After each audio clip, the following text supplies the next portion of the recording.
گایز، یکی از سخت‌ترین کارهای ممکن اینه که تو نگهبان فانوس دریایی باشی.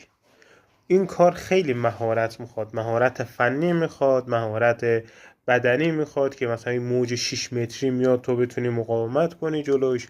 و حقوق سالیانه این کار حدود مثلا 120 تا 150 هزار دلاره.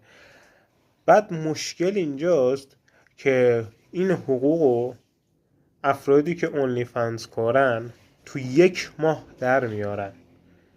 من مشکلی ندارم این حقوقو در میارن، مشکل اینه که اونا قشنگ بدون هیچ هنری یه دیلدو گرفته دستش با خودش ور میره، بدون هیچ تعهدی، بدون هیچ اینکه مثلا هیچ مسئولیتی قبول کنه در مقابل خانواده، در مقابل هر چی که هست.